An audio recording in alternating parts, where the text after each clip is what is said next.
Buenas tardes. Very good to be back in Colombia. I was here, as this young lady was reminding me, 15 years ago as minister in the government of India at that time. And I had some very good meetings on that occasion with your president and foreign minister in those days.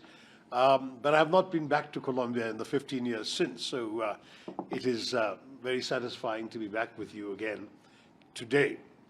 Though the circumstances that bring us here are not particularly happy ones.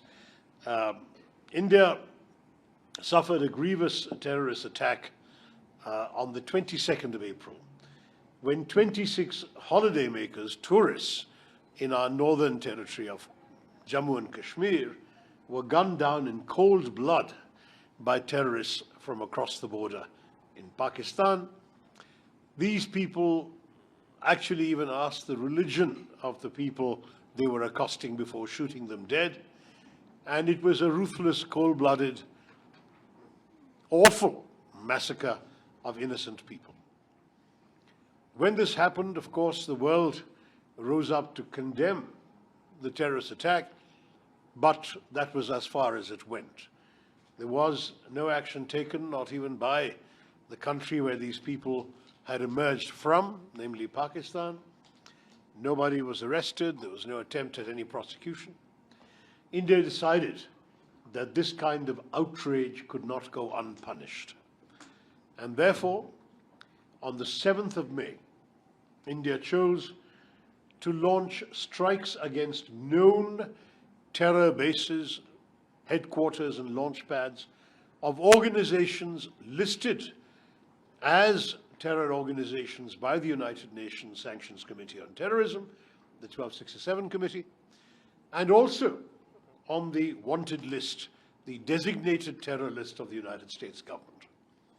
So we were not targeting any Pakistani government institutions, any Pakistani civilian institutions, or even any Pakistani military institutions.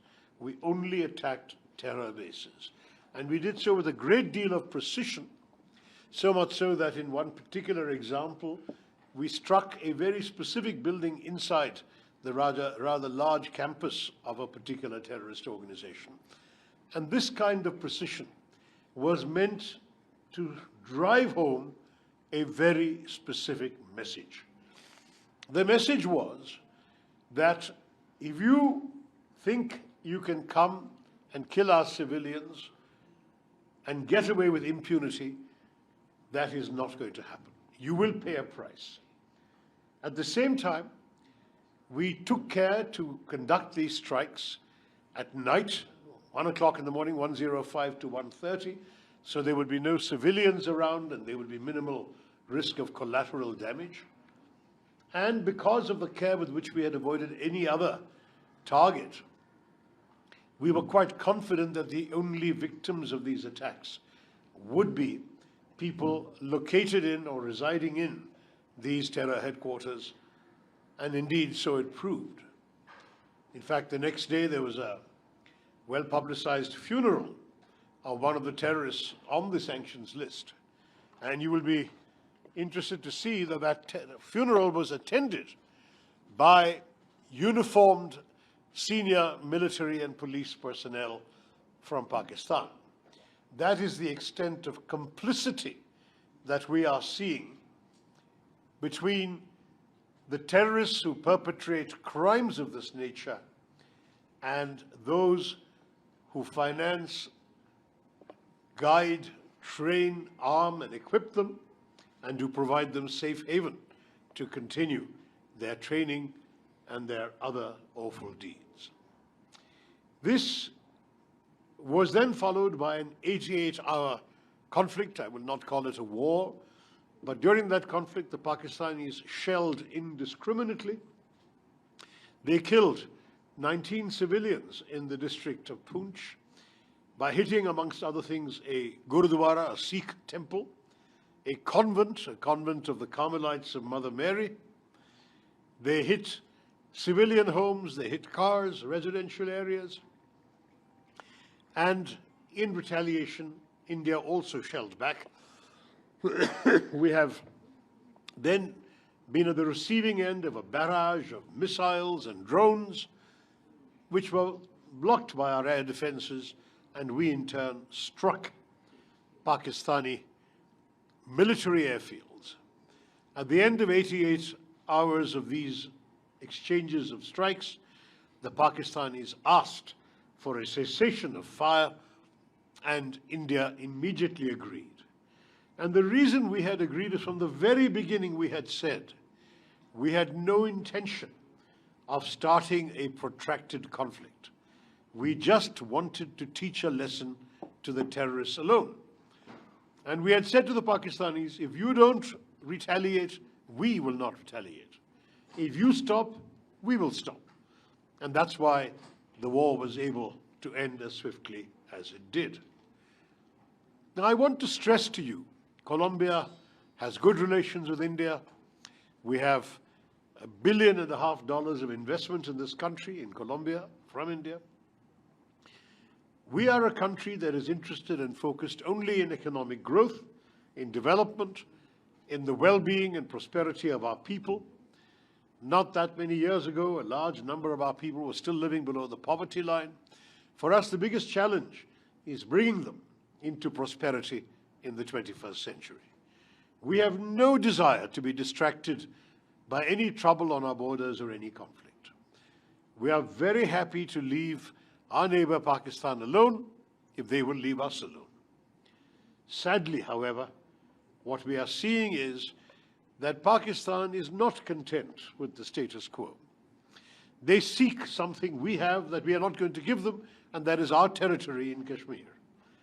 And given that, if Pakistan believes that by resorting to all means, including terrorism, in pursuit of a policy called the death by 1,000 cuts, well, India is not so easy to dispose of, and I can assure you that India will stand firm. We are a land of peace. In fact, we're looking forward to visiting one of the statues of Mahatma Gandhi in this lovely city of Bogota. I believe you have two. Mahatma Gandhi was the apostle of peace, of ahimsa and non-violence. But he was also the leader of our freedom struggle. He fought for freedom against British oppression. And he taught us that freedom also includes freedom from fear. That you cannot live in fear and hold your head high. And we are determined that the answer to terrorism will be so firm and decisive that the terrorists and those who facilitate them will have to think more than once before they embark on such a misadventure.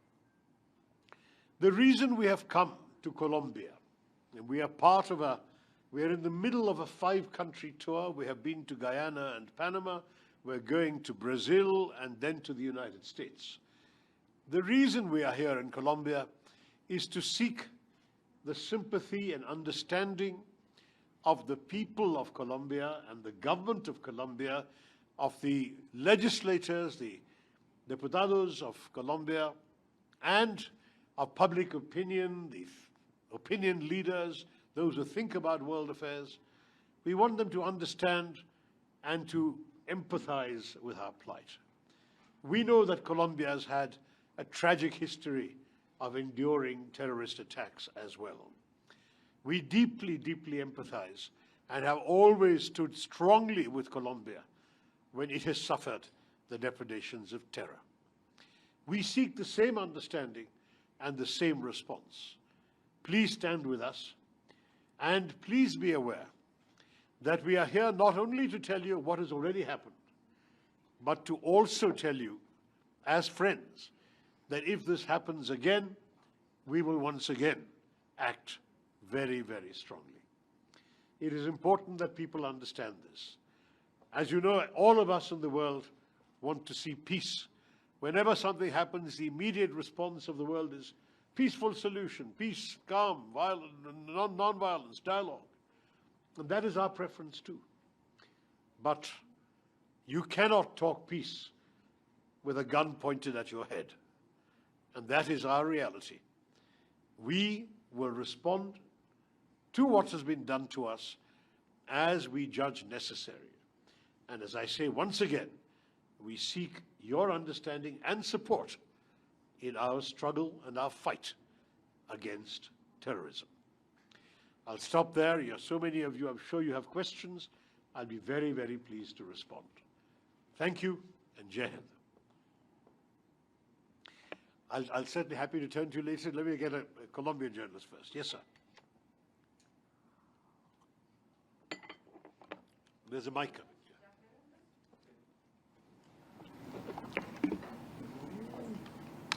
¿Cuáles han sido las posiciones concretas del Ejecutivo colombiano? Es decir, ha habido una solidaridad, pero ¿qué otras posiciones concretas se han presentado? ¿Y de qué manera este tipo de ataques terroristas, en qué áreas afectaron más a la India? Serían básicamente esas preguntas. Gracias. Thank you. I have to say that we were a little disappointed in the reaction of the Colombian government, which apparently expressed heartfelt condolences on the loss of lives in Pakistan after the Indian strikes, rather than sympathizing with the victims of terrorism. We will say to our friends in Colombia, there can be no equivalence between those who dispatch terrorists and those who resist them. There can be no equivalence between those who attack and those who defend. We are only exercising our right of self-defense, and if there is any misunderstanding here on this score, we are here to dispel any such misunderstanding. We're very happy to talk to Colombia in some detail about the circumstances. We have, as I said, very concrete proof. In fact, when this terrorist attack occurred, it was immediately claimed by an organization called the Resistance Front, which is a unit of the Lashkar-e-Toiba based in Murid-ke, Pakistan. There is no doubt that they reiterated this credit the next day. It is only after their handlers realized the damage this could do that they then deleted the claim 2 days later. But the claim has been made. There is no doubt as to where this came from. And we will reserve always the right to hit back. Just as Colombia has endured many terror attacks, so have we in India. We have endured a very large number of attacks for almost 4 decades. Frankly, it is now very well established that Pakistan has been breeding the monsters of terrorism for a very long time for their own purposes. We all know that when Osama bin Laden was being hunted around the world, it was Pakistan that gave him shelter. The Americans found him in a safe house in an army, near an army base in a cantonment city. In other words, they found him and killed him, the world's most wanted terrorist, in Pakistan, a country which sadly has incubated terrorism for some years now, for at least 4 decades now. And for this reason, we would like the government and people of Colombia to understand that there should be no equivalence. Lives lost, maybe lives lost, but the lives lost in India were those of tourists, of civilians, of nuns, of worshippers, of ordinary people. The lives that were lost in Pakistan were the lives of terrorists, well-known terrorists. There is a difference. On your second question as to where the damage was done this time overwhelmingly in the states bordering Pakistan, that is in Jammu and Kashmir. Also, I think they might turn this off, the sound is not. Also in 1 or 2 districts of our neighboring state of Punjab, which is right next door to Pakistan, and to somewhat lesser extent in the state of Rajasthan. In other words, the Pakistani shelling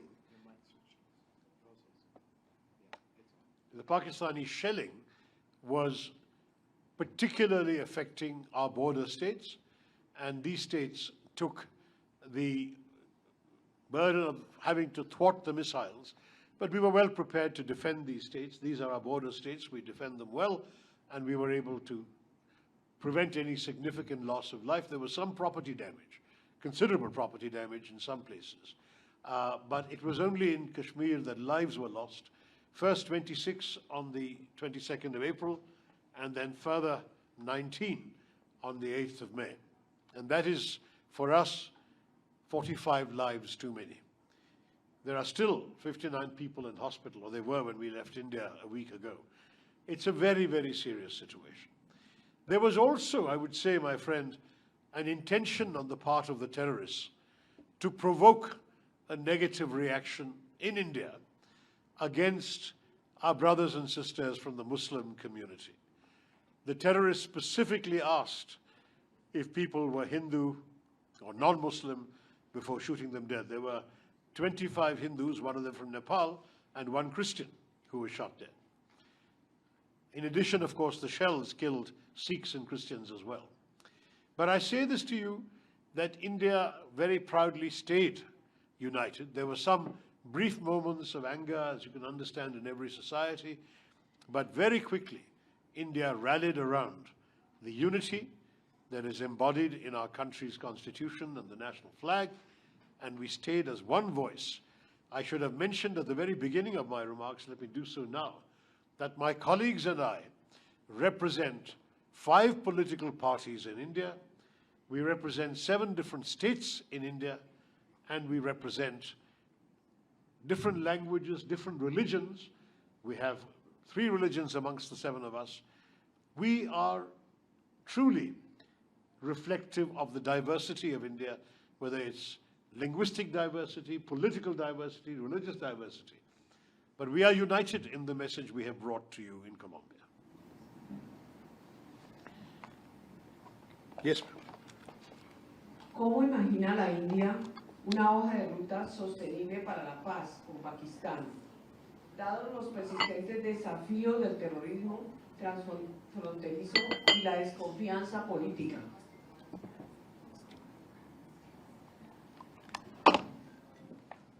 Madam, the answer is very simple. We have been saying for many, many years to Pakistan, take steps to dismantle the terror infrastructure in your country. Take steps to prosecute and arrest those people who have been identified with specific terror attacks. Please understand, madam, that we are talking about one notorious case, the killings in Mumbai in 2008, when as many as 170 ordinary people were gunned down by terrorists from Pakistan. One of them was captured alive. His identity could not be concealed. Pakistan could not deny his identity, and the rest of the plot unraveled. Detailed dossiers were provided. Western intelligence agencies had information. Both they and our intelligence people had recorded the chilling voice of the handler from Pakistan giving blow-by-blow instructions to the killers to shoot dead various civilians. So with all that evidence, we went to Pakistan, not just us, other countries, and said, you must prosecute these people. That happened in 2008. Today, 17 years later, there has been no successful prosecution, no conviction. Nobody associated with this awful crime has been punished by Pakistan. The only punishment was to the one terrorist we were able to capture. The others who conducted these crimes were gunned down in the act of putting down the terrorist action. So I will say to you that if Pakistan were to change its colors, if it were to deliberately now start taking action against known terrorists, if it were to shut down these headquarters that we have attacked, the Lashkar-e-Toiba, the Jaish-e-Mohammed in Bahawalpur, the Harkatul Ansar, the Harkatul Mujahideen, all of these organizations created, spawned, financed by Pakistanis and by Pakistan itself, on their territory enjoying safe haven, training terrorists day after day, including many who have conducted terror attacks in Europe, who were trained in Pakistan. Unless this terror factory is shut down, there can be no meaningful dialogue, madam. And you may be right that the only sustainable solution will come through dialogue and peace. But as I said to you earlier, we cannot do that with a gun pointed to our heads. You put away the gun, you put away the bullets, then we will talk. But that means dismantling the terror infrastructure, and that, sadly, has not happened at all. ¿Qué papel juega China en la carrera armamentista de Pakistán, en su aviación, en una fuerza militar que parece que es apoyada por China?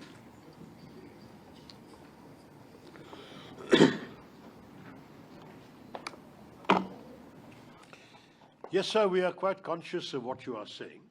China supplies 81% of all Pakistani defense equipment. Defense is a polite word. Pakistani military equipment, much of it is not for defense, but for attack. We also know, and this is something which we respect, every sovereign country has the right to do this, that the single largest project in China's Belt and Road Initiative is in Pakistan, the so-called China-Pakistan Economic Corridor, which is a corridor, a highway connecting China to a port in southwestern Pakistan that permits goods to be transported relatively quickly and economically to western China. So we are aware of that. And our concern is not with the rights of the Pakistani people to pursue development. Of course, they may do so, including with the partnership with China. Our quarrel is only with the perpetration of terror against us. If that will stop, the rest won't matter. We will pursue our own development, and we will happily leave Pakistan alone to pursue their development. With the blessings and help of China, no problem. But not when it comes to terrorism.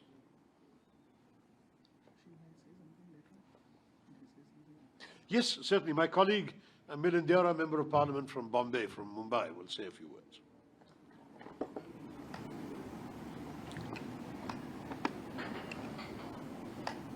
Yes, it's on. Buenas tardes. Firstly, this is my first visit to your beautiful country, Colombia. And when I think of your country, I also think of the great cultural connect that India and the world has with Colombia. Particularly the author, Gabriela Garcia Marquez, who had a very close affinity to India. He visited India, I think, in the early 80s with Fidel Castro, and he developed a very strong affinity to India. And in fact, as I'm sure our chairman would also know as an author himself, 100 Years of Solitude was translated into Sanskrit and remains one of the most definitive, iconic books in India even today. So it's very important for us because we share this deep cultural connect. For the younger members on this days, moving beyond Gabriel Garcia Marquez, there's also a connection with the international artist Shakira. And in that sense, everyone loves Shakira in India, that's true. So there is a very deep cultural connect that we have. We have a very strong and growing economic connect. Our bilateral trade today is at almost about $5 billion. And most of that involves imports from Colombia to India. In fact, we import more from Colombia than we export to this country. And we really believe, and the message we want to bring from India is that we see great economic partnership and great economic potential between the two nations in the areas of infrastructure. We import some natural resources from Colombia, but being able to export pharmaceuticals, being able to help the Colombian people with our strengths in information technology, financial inclusion, and pharmaceuticals is also a message we felt we wanted to bring to you. As the chairman of our delegation rightly pointed out, while the terrorism that we encounter is perhaps different from terrorism encountered in this part of the world, I would just like to say that as the few of us who've been following Colombian politics and are aware of the 80s when you had the Palace of Justice siege, a long-standing, decade-long battle with the FARC rebels, India has always, regardless of which party is in power, expressed solidarity with the Colombian people and with the Colombian government. And that's something which we've come here to seek from the people of Colombia through the media and directly with the government of Colombia. So I wanted to add these points in addition to what the chairman has already outlined, that besides the issue of terrorism, which as I said, there are fundamental differences, while you have faced some form of guerrilla warfare, which we have also encountered and continue to encounter in some parts of India with what's called Naxalism or left-wing extremism. With Pakistan, we're facing a very different kind of terrorism. This is, as the image rightly illustrates, it's pure state-sponsored terrorism. And that is the distinction, that is the message we wanted to bring from the people of India to you, that we want to strengthen these cultural connections, we want to strengthen these economic connections, and we want to strengthen the mutual respect for the people of Colombia and India who have been victims and continue to be victims of terrorism. Thank you. Thank you, Milan. Well said. Yes, we endorse that. Yes, go ahead. Thank you very much for the invitation. My name is Mario Bedoya from Datum.co. Some international media says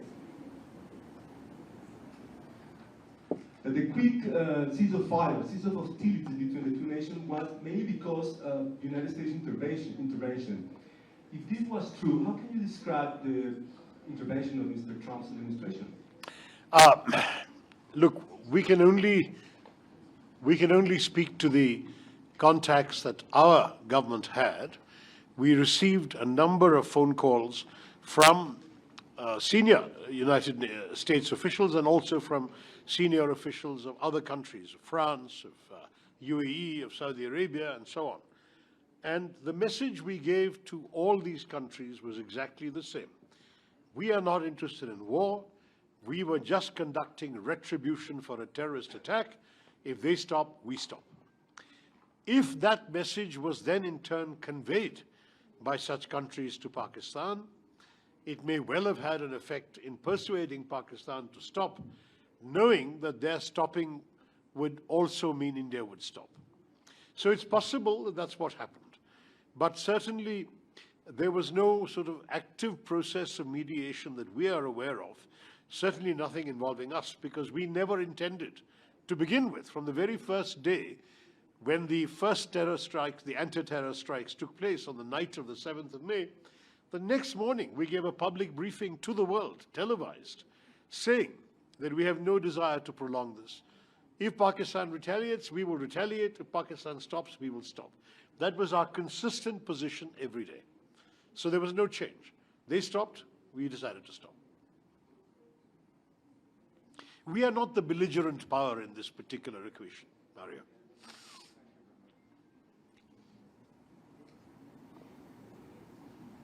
Yes, Aisha. So this is Ayush Shirwal from ANI. I just have one question. You had a very successful visit to Guyana and Panama, and the countries gave you a very strong word of support against terrorism and also against countries supporting terrorism. What are your expectations from Colombia, given the fact that Colombia is expected to be a part of the United Nations Security Council from next year, where Pakistan is already a non-permanent member? Well, we certainly wish Colombia all the best in its service on the premier body for peace and security of the United Nations. We understand that Colombia is contesting unopposed at the moment, and assuming that status continues, then it will be elected without any problem. And I do want to say that we would be very, very happy to be in regular dialogue with Colombia during its service in the Council on all international matters affecting us. On the question of our expectations from this visit, as I said at the beginning, Ayushi, we are here looking for understanding. We want Colombia, the government and people of Colombia, the Parliament of Colombia, the think tanks and idea makers and shapers of Colombia to understand what we have just been through. And if they have that understanding, we are confident we will have their sympathy and support, which we also hope to get. But first we need to understand, because we have the impression that perhaps the situation was not fully understood when that one statement came out after the Indian attacks began. Understanding is extremely important for us.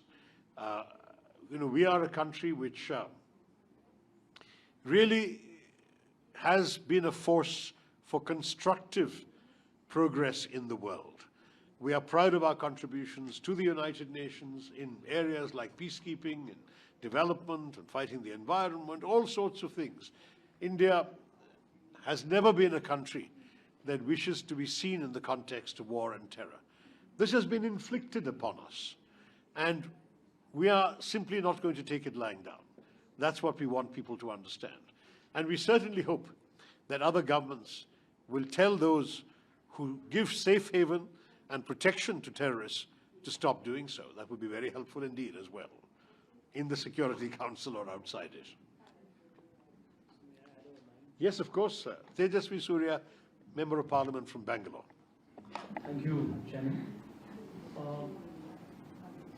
Our very first impression about Colombia and India relationship, we were discussing amongst ourselves, especially after the briefing by our ambassador, is that there is immense potential for collaboration and trade between the two nations. Just as we exited from the airport today, we were welcomed by a large holding of a software company from India, Zoho Corporation, which is very actively working here in Colombia. We also learned that Colombia is the second largest market for Indian two-wheelers outside of India. Most of our two-wheeler automobile brands, whether it is Bajaj, whether it is Hero, whether it is TVS, all of them are the favorite two-wheeler brands here in Colombia. Royal Enfield. Royal Enfield.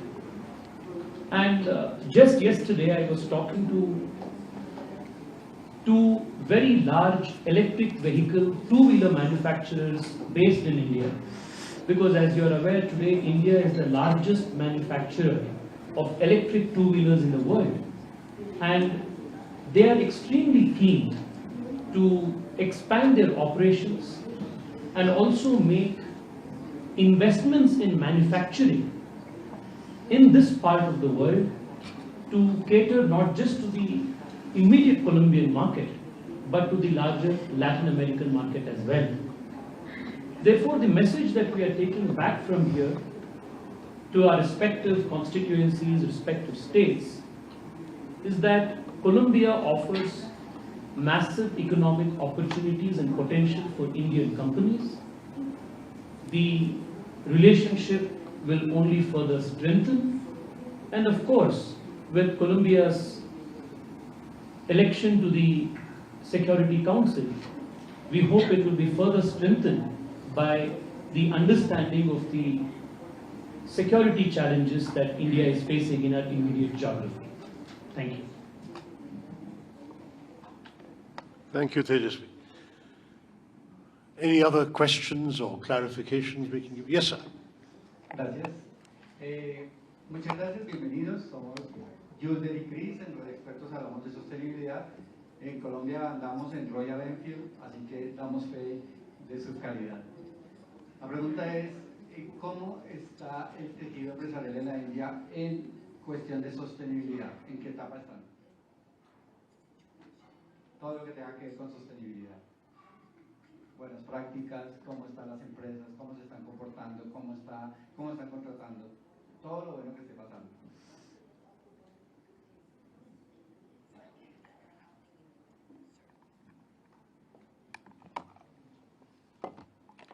Thank you. We very much share your concern with sustainability.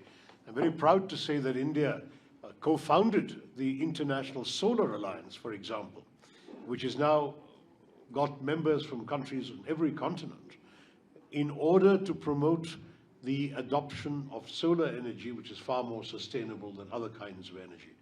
And we're trying to promote that and move it along. And I'm very pleased to say, as far as I'm aware, Colombia is a member of the Solar Alliance? No? Not yet. Well, we hope they will consider it.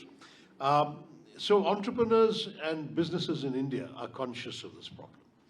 At the same time, I do want to stress that we recognize this is a challenge for the whole world, and our own contributions are only a small part of what needs to be done.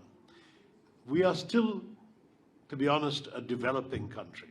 There are still many of our citizens who cannot take for granted that they can flick a switch on the wall and have their rooms flooded with light. Electricity still has to be generated. Fundamental development work still needs to reach our farthest villages. So there is ongoing progress, and that will require energy as well. We are trying nonetheless to promote alternative energy in every area. India is seeking to become a world leader in green hydrogen, for example. India has been promoting Solar Alliance. India has also attempted, as my colleague from Bangalore mentioned, to really develop its electric vehicle industry, and we are already leading very well in two-wheelers. We're not so much ahead in four-wheelers, but the time will come, because this is a commitment that India has made for some years now to turn our development work into such a sustainable direction that we will be totally carbon neutral by 2070. It's a long and challenging process. Remember that we found ourselves in 1947, when the British left, with 90% of our population living below the poverty line. We had a huge task ahead of us, and we have made some progress in all these 75 years. We have grown and developed our country. Some of it, I agree with you, has not been as friendly to the environment as would be desirable. But we are not second to anybody else in our consciousness of the importance of the environment and of sustainable practices. Would any of my colleagues wish to add to that? Yes, yes, Shashank, and then Tejasvi. I think there's a lot to learn from countries like India, not the only ones, because if you look at the per capita carbon emission that we have, it's dramatically lower than either China or USA. And therefore, if you look at the carbon mountain, as these countries have developed, they've gone up the carbon mountain, 8 tons, 9 tons in China, USA went up to 21 tons, has come down to 15 tons using solar technologies and other sustainable methods. So I think there's a great deal of learning that both Colombia and India can share in this matter. And as Tejasvi said earlier, we have a very strong electrical scooter industry, but it's also the decentralized energy solutions they're making. So it goes beyond energy. I think it's about the decentralized way of living, decentralized way of development, which is starkly in contrast to many of the countries which are trying to take a path which is centralized. So I think there are two discussions to be had between our two great nations, one of which is about how do we not climb up the carbon mountain, but drill through it, so to speak. And second is, energy is a manifestation of a way of life. And if that way of life is decentralized, then perhaps both Colombia and India can collaborate on that, perhaps starting with the Solar Alliance. Tejasvi. Gracias. Una pregunta más. I'll just compliment what the leader of our delegation and Honorable MP Like you're aware, we are in a developing stage in our economy, in our growth. Yet our Prime Minister has declared for our country a very ambitious net zero target by 2070. And it is with great pride that I want to share with all of you that close to 30%, 40% of our renewable energy targets, which we were supposed to meet by 2030, we have already met in 2024-2025.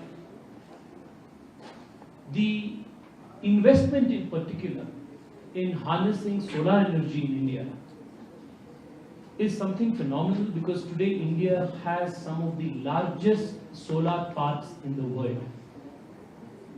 In addition to that, the Prime Minister has also been a champion of an initiative called Mission Life, which is to encourage small but important lifestyle changes that all of us can incorporate in our daily lives, which will have a tremendous impact in the overall scheme of things. So whether it is saying no to one-time use plastics, whether it is being conscious about fast consumer fashion, whether it is being conscious about the fertilizers that go into production of our food, and to management of our groundwater in our cities. Mission Life is a very comprehensive approach to bring individual actions in a more conscious manner to a collective scale, so that India achieves the net zero target by 2070. Also, over the last few years, the country has started very structured work in building a climate taxonomy for the first time in India. And once that climate taxonomy structure is put in place, it is further going to strengthen the country's efforts towards addressing climate change and enforcing sustainable development. Thank you, sir. En términos diplomáticos, tengo yo una pregunta. En términos diplomáticos, ¿cómo se encuentra el Tratado de las Aguas del Indo con Pakistán en este momento?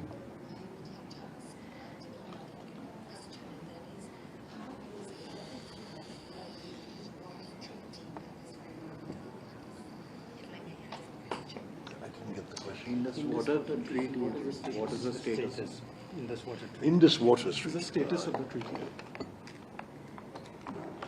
Madam, the Indus Waters Treaty was one that was offered by India to Pakistan in early 1960s in a spirit of goodwill and harmony. In fact, those words occur in the preamble of the treaty. Sadly, that goodwill has been repeatedly betrayed by the terrorist actions of the last 4 decades. Even though we have had terrorism and war inflicted on us, the treaty has remained in place. But this time, our government has placed the treaty in abeyance, which means it is in effect suspended. Its operations are suspended until such time as we get satisfactory indication from Pakistan that they are prepared to conduct themselves in that spirit of goodwill that is provided for in the preamble of the treaty. We are very conscious that we have been a generous neighbor when it comes to the operation of the treaty. We are an upper riparian state. We have given Pakistan very generously the waters that they are entitled to under the treaty, and we have not even used all the waters we are entitled to under the treaty. But the time for acting on the basis of goodwill unilaterally is frankly no longer with us. We feel that goodwill is a two-way street, and Pakistan must also show that it is capable of acting in good faith before we have an opportunity to resume the full operations of the treaty. Let me add one more thing. For several years now, even before this particular problem arose, India has been requesting dialogue with Pakistan on the treaty because of numerous factors that have developed since the treaty was concluded 65 years ago. One very important factor is climate change. Global warming has meant that the glaciers in the Himalayas are melting. There will soon be an increase in water flow, but it will then be followed with a reduction in water flow as the glaciers change. We need to talk about this and take measures and steps for it. Secondly, there has been significant demographic change. The usage of water in Pakistan is, broadly speaking, now unsustainable because of the number of people drawing water from the Indus. there has also been technological change. The restrictions placed in the treaty reflect the dam engineering technologies of the 1950s.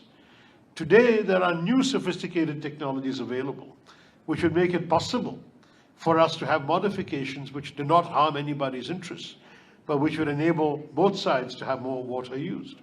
All of these things, India has been requesting dialogue with Pakistan under the provisions of the treaty, but Pakistan has refused to cooperate and talk to us. So we would suggest that Pakistan first take active steps to dismantle the infrastructure of terrorism and show the goodwill we're looking for.